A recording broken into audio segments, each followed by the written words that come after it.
안녕하세요, 나주겜입니다.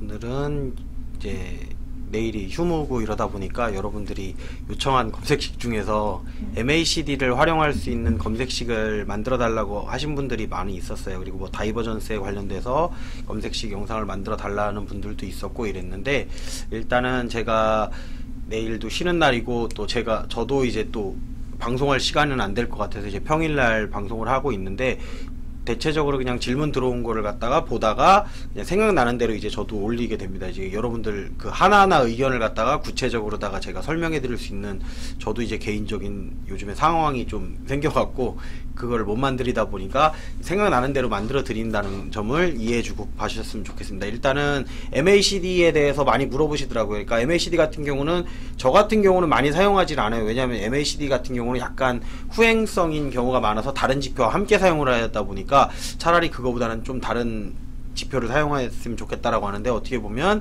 이제 주식하시는 분들 처음에 접할 수 있는 지표 중에 하나가, 또 가장 많이 쓰는 지표 중에 하나가 MACD다 보니까 MACD를 갖다가 활용해서 어떤 식으로다가 이제 쓸 수 있는지 그 부분에 대해서 여러분들에게 설명을 드리려고 합니다. 그리고 MACD를 쓸 때는 이제 MACD 오실레이터라는 것도 있는데, 요거를 갖다가 같이 확인해서 이제 사용하시면 좋습니다. 제가 여기 보면 지금 마우스 오른쪽 버튼 눌러서 지표 추가를 해가지고 여기다가 넣어놓은 겁니다. MACD하고 MACD 이렇게 검색을 해보시면 MACD로 다 넣으시면 오실레이터까지 같이 나오는데, 오실레이터만 이렇게 따로 해놓은 이유는 뭐냐면 오실레이터가 뭔지를 아셔야 되기 때문에 오실레이터라는 거를 넣어놓은 겁니다. 오실레이터가 뭔지 제가 이것도 예전에 알려드렸었건데 한 번 더 알려드릴게요. 여기 이렇게 지표를 추가해서 나오면은 이 지표를 누른 다음에 마우스 오른쪽 버튼 누르시면은 기술적 지표 설정이라는 게 있습니다. 그럼 기술적 지표 설정으로다가 보시면은 여기에 그거에 대한 설명이 기본적으로 나와 있다고 했죠. 그래서 요걸로다가 공부하시는데 도움되라고 예전에 말씀을 드린 적이 있었는데, 제 영상을 뭐 다 보는 게 아니기 때문에 또 설명한다 그래도 문제되지는 않을 것 같다라고 생각합니다. MACD 오실레이터는 뭐냐면 MACD 값하고 시그널 간의 차이를 바로 다 나타낸 지표죠.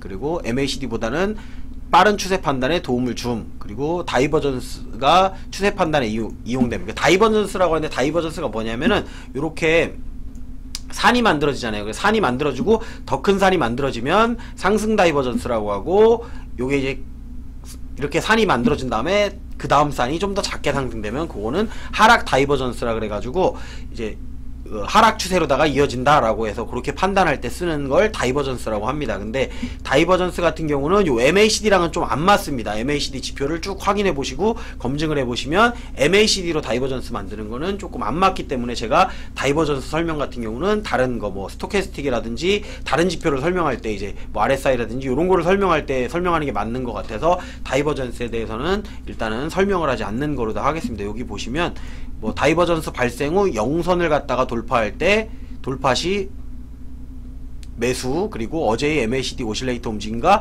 반대로 움직이면 매매 신호로 인식해가지고, 그리고 주가와 MACD 오실레이터 사이에 다이버전스가 발견되면 추세 반전 예건 해가지고 이렇게 나옵니다. 근데 요거를 요 내용을 갖다 한번 읽어보시고, 제가 이제 설명해 드리려고 하는 건 요게 아니에요. 자, 여기 보면 어차피 오실레이터하고 MACD 값하고 시그널 선이랑 있습니다. MACD를 빨간 선으로 해놨고요, 시그널을 갖다가 파란 선으로 다 해놓고, 여기 오실레이터 같은 경우는 이렇게 바로다가 표현이 돼 있다라고 생각을 하시면 됩니다. 그런데 마우스 오른쪽 버튼 눌러서 이 설명을 이제 볼게요. 설명을 이렇게 보시면, 자, MACD는 단기 지수 이동평균 값에서 장기 지수 이동평균 값을 뺀 차이로 두 이동평균 사이의 관계를 보여주는 지표다 해가지고, 여기에 지표 조건 설정이 있죠. 숏을 갖다가 12일로다가 설정하고 롱을 26일로 설정하고 시그널을 9일로다가 설정을 한 겁니다. 그래서 이 라인을 가지고선 이제 시그널을 여기 보시면은 시그널을 상향 돌파 시 매수, 그래서 MACD가 시그널을 상향 돌파하면 매수, 하향 돌파 시 매도, 그리고 여기 장점은 빠른 매수 신호하고 단점이라고 돼 있죠. 속임수가 많음. 그리고 여기 제가 단점이라고 아까 말씀드렸던 후행성이 존재하고 다른 지표와의 활용이 필요하다. 그러니까 MACD 같은 경우는 단독으로 사용하기에는 약간은 이게 후행적인 부분도 있고, 그리고 이 잦은 속임수가 발생을 해요. 여기서 보다 보면. 그래서 오실레이터하고 함께 사용을 하는데, 요거를 여러분들이 사용하실 때 이 신호대로 사용하지를 마시고요. 요거를 응용을 해보시면 좋아요. 그러니까 요 선을 보고선 이 차트를 보면 만들 수가 있어야 돼요. 오늘 올랐던 종목이라든지 뭐 내렸던 종목들을 보면서 그 종목을 갖다 이거를 만들어 놓고 보면 어떨 때 올라가더라, 어떨 때 내려가더라 라는 거를 확인을 해야 돼요. 근데 항상 또 그렇진 않다라는 거예요. 장에 따라서 이게 변동성이 있고 변한다라는 거를 꼭 알고 보셔야 돼요. 제가 오늘 장을 보면서 오늘은 이런 조건일 때 많이 올랐더라 해가지고 그냥 여러분들의 MACD를 어떤 식으로 활용하면 좋을까 해서 그냥 만들어 본 겁니다. 이거는 뭐 제가 활용하는 검색식은 아니고, 근데 저 내용과 다르게 만들었죠. 보면은 여기서 이제 여러분들에게 설명 안 드렸던 것 중에 하나가 뭐냐면 누적 거래 대금이라는 게 있어요. 그래서 요거를 이제 걸러내기 위해서 산 거예요. 그러니까 최근에 핫한 종목들이 뭐가 있을까? 핫한데 한 번 핫했다가 또 두 번째 핫해질 만한 종목들. 그래서 나왔던 게 뭐냐면 기간별 누적 거래 대금이라는 거 있습니다. 여기다가 누적 거래 대금, 이런 것도 뭐 활용해 보시면 나쁘진 않아요. 누적 대금이라고 치면 이제 5봉 동안의 누적 거래 대금이 이게 100만원 단위니까 지금 요건 1억입니다. 100만, 1000만, 억, 그리고 10억, 100억, 1000억, 1조, 뭐 이렇게 저는 1조로 설정을 한 거예요. 그리고 20봉, 뭐 한 달 평균에서 누적 거래 대금은 한 달 동안에 한 1조 정도 터진 종목이 뭐가 있을까? 어제까지로 1봉이라고 설정을 한 거예요. 그래서 어제까지 해서 일단 요걸 만들어 보는 거죠. 그럼 이렇게만 했을 때, 자, 종목이 24개 종목이 나와요. 그럼 24개 종목을 갖다 보면 뭐 현대바이오도 나오고 이렇게 떨어진 종목들도 나오죠. 그러면 이 종목을 보면서 이 종목이 MACD를 차트에 설정을 해놨을 거 아니에요, 여러분들이. 그러면 이렇게 보시고 차트를 보면 MACD에 어제 기준으로 보는 거예요. 제가 1이라고 만들었잖아요. 여기 보면 1봉전. 그럼 요건 아침부터 나와 있다는 얘기예요. 24개 종목이.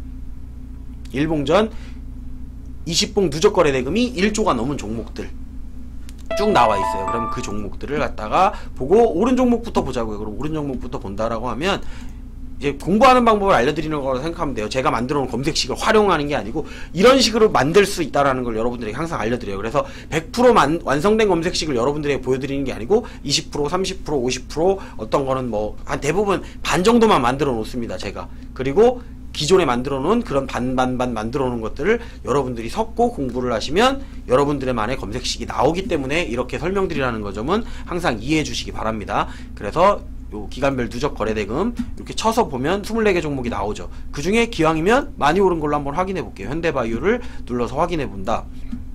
그러면 어제 기준으로 봤을 때 어제 봤더니 시그널이 가장 위에 있고 그 다음에 오실레이터가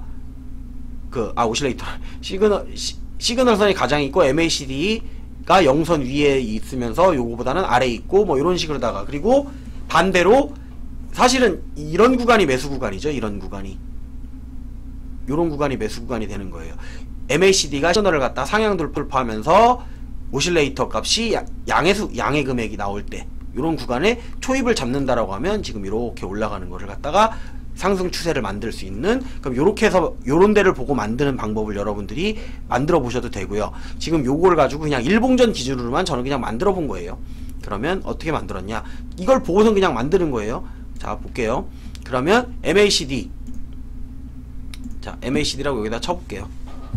MACD, 이렇게 MACD 치면 MACD 시그널, MACD 오실레이터, MACD 순위 뭐 이런 식으로 나옵니다. 근데 MACD를 일단 가서 보시면 요 MACD에서 지금 만든 게 MACD 요거죠. 시그널선 MACD하고 MACD가 시그널선을 갖다가 상향 돌파, 이거 돌파니까 요건 아니고, 자, 요걸로 만든 거죠. 기준선 비교로 해서. 그러면 MACD 값하고 시그널선이라고 했을 때 MACD 값이 시그널선 아래에 있다, 그런 의미로 다 받아들이시면 돼요. 그리고 이거를 오늘 기준이 아니고 어제 기준으로 만들어내야 오늘 장 시작 전에 나오니까. 그래서 이렇게 만들어서 여기다 추가를 해서 넣으면 이렇게 나오는 겁니다. 그래서 일봉전 어제 기준으로 MACD랑 시그널선, MACD가 시그널선 이하에 있는 거를 갖다 찾아달라고 해서 검색을 하면 14개 종목으로 이렇게 줄어들죠. 그리고 여기에서 또 다른 조건도 한번 만들어 볼까? 오실레이터도 한번 만들어 볼까? 그럼 오실레이터를 확인을 하면 되죠. 오실레이터 값이 자, 이게 여기 유선이 0이에요. 여기 검정색 선이 0인데 요 0선 아래 있을 때를 한번 찾아보자. 아래 있을 때 올랐네? 그러면 그냥 아래 있을 때로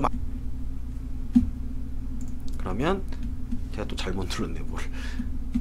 아래 있을 때 만들어 보자 라고 했을 때 아래 있는 거 그러면 여기서 봤을 때 요거는 이제 오실레이터니까 오실레이터로 가셔서 요거 2야. 그러면 0선 이하에 0선의 이하에 있었잖아요. 오실레이터가 0 이하. 그리고 요거를 일봉전에 체크해서 또 검색해보면 또 14개 종목 그대로 있고, 그리고 일봉전 요거는 MACD에 가셔서 요걸로 해놓은 겁니다. MACD보다 MACD 값이 0선 이상에 있느냐를 보는 거예요. 이렇게 보면 여기가 0선이죠. 요 0선 위에 MACD 값이 있는지 아래에 있는지 그걸로 할 때 그냥 위에 있다라고 했을 때 본다라고 하면 이렇게 해서 체크해서 이렇게 보면은 이런 식으로 차트를 보고 여러분들이 차트에다가 이렇게 수식을 설정하건 아니면은 뭐 거래량을 설정을 하건 일정 지표를 설정을 하고 그 설명을 본 다음에 여러분들이 그걸 가지고선 이런 식으로 다 검색식으로 만들어서 확인을 해볼 수 있다 라고 생각하시면 돼요. 모든 게 가능해요. 웬만한 것들은 다 가능해요. 차트를 보고 반대로 역으로다가 만들어서 내가 검증을 해봐요. 그래야 이게 이렇게 맞는 것도 있지만 아닌 것도 있어요. 그럼 왜 아닌 거는 아니고 맞는 거는 맞는지 그거를 다른 지표를 또 넣어서 비교를 해보고 또 거래량을 넣어서 비교를 해보고 다른 지표들을 활용을 해가지고 여러분들이 검색식을 만들 수 있다라는 걸 알려드리기 위해서 오늘 방송을 했습니다. 유튜브를 시청하시는 분들은 좋아요, 구독, 알림 설정 해주시고요. 간단하게 MACD 활용 검색식은 여기서 마무리하도록 하겠습니다. 이 검색식을 사용하라는 거 아닙니다. 여러분들 직접 한번 이런 식으로 만들 수 있다라는 걸 보여드리기 위한 거니까 그렇게 해서 공부하는데 활용하셨으면 좋겠습니다. 방송 마무리하겠습니다.